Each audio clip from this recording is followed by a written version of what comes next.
Problemas de comunicación, dificultades para desenvolverse en cualquier contexto social o incapacidad para interpretar mensajes, gestos o expresiones faciales son algunos de los retos a los que se enfrentan las personas con síndrome de Asperger, un trastorno del desarrollo que afecta a alrededor de 3 de cada 1000 niños nacidos en España. Hoy se celebra su Día Internacional con el objetivo de visibilizar una condición que, pese a su relativa frecuencia, sigue siendo una gran desconocida. Isaac Newton, Greta Thunberg, pero también Albert Einstein o incluso, según él mismo dice, Elon Musk. Todas estas personas han compartido o comparten una misma condición. Se trata del síndrome de Asperger. Es un trastorno del neurodesarrollo, muchas veces incomprendido, también a veces mitificado. Hoy vamos a aprender sobre él en su Día Internacional, porque hasta aquí, hasta el Senado, se ha desplazado una delegación de la Confederación Asperger España para poder debatir y también explicar a sus señorías sobre este trastorno. Estamos con su presidente, Rafael Jorreto. Gracias por acompañarnos. Hola, ¿qué hay? Buenos días, gracias. ¿Qué es exactamente el síndrome de Asperger? Bueno, el síndrome de Asperger, que ahora se llama TEA de nivel 1, es un trastorno del espectro autista, pero que no cursa con discapacidad intelectual, digamos, con retraso cognitivo, y no tiene problemas significativos de lenguaje, pero sí tiene unas dificultades muy importantes en la relación social, sobre todo porque no tiene, digamos, las bases neurocognitivas para entender los estados mentales de otras personas, ¿no? O cualquier tipo de aprendizaje que sea, digamos, intuitivo o por la experiencia. Por ponerlo en la práctica, ¿qué tipo de dificultades son esas a las que se enfrenta una persona que tiene Asperger? Pues las dificultades, bueno, de entender que las intenciones de otras personas, por ejemplo, eso le da mucha vulnerabilidad al engaño, al abuso, la dificultad de no saber si alguien le está hablando en serio o en broma, el tomarse el lenguaje de forma literal, el no procesar las inflexiones de la voz, la expresión no verbal de la cara, las posturas, es decir, eso es el 80% de la comunicación. El no saber cuándo tiene que interrumpir en una conversación, si está molestando, si no lo sabe, porque esas claves son muy sutiles y no las entiende.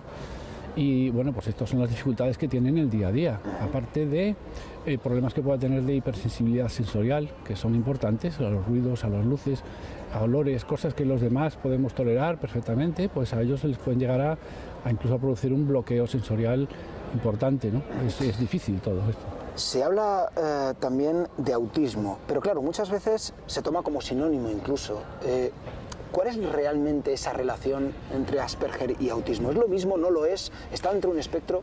Bueno, antes era el síndrome de Asperger, ¿vale? Y últimamente, cuando cambian digamos, las convenciones internacionales que hacen los clínicos y estas cosas, pues han dicho que todo es un espectro, todo es el espectro del autismo. Es una especie digamos, de cajón desastre, porque hay mucha diferencia dentro de ese espectro. No es lo mismo una persona que no tiene dificultades en hablar, que no tiene retraso cognitivo, que sería un TEA de nivel 1, a una persona que, bueno, pues tiene retraso cognitivo, no habla, tiene determinadas estereotipas muy fuertes.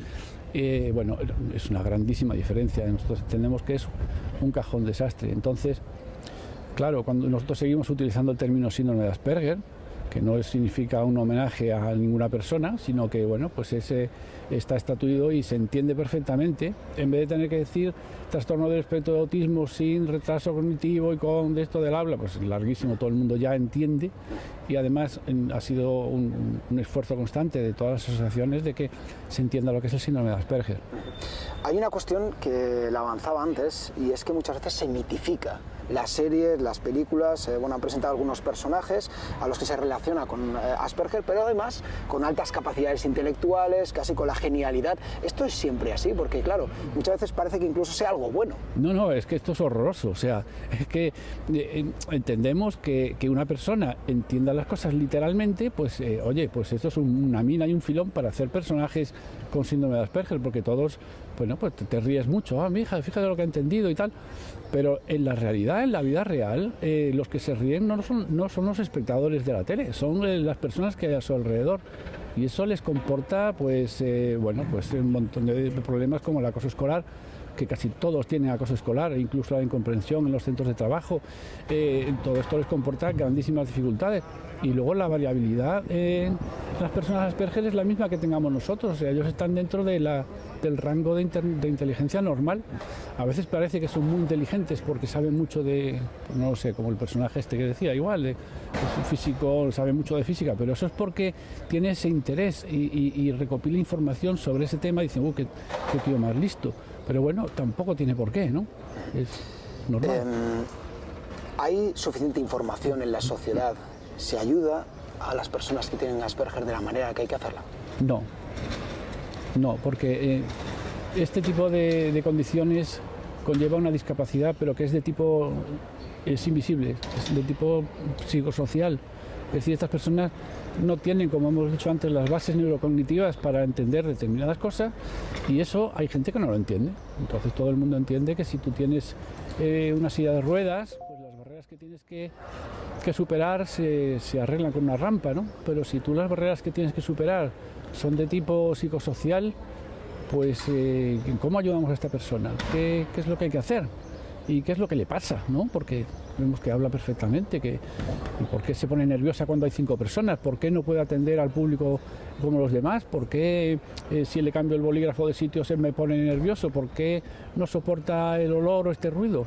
Es complicado, entonces sí que hace falta, y por eso estamos aquí un poco para explicar la necesidad del reconocimiento de la discapacidad psicosocial, que es una discapacidad invisible, pero que es un tipo de discapacidad que, bueno, pues que hay que entender, hay que definir, porque lo que no se entiende y no se define no existe.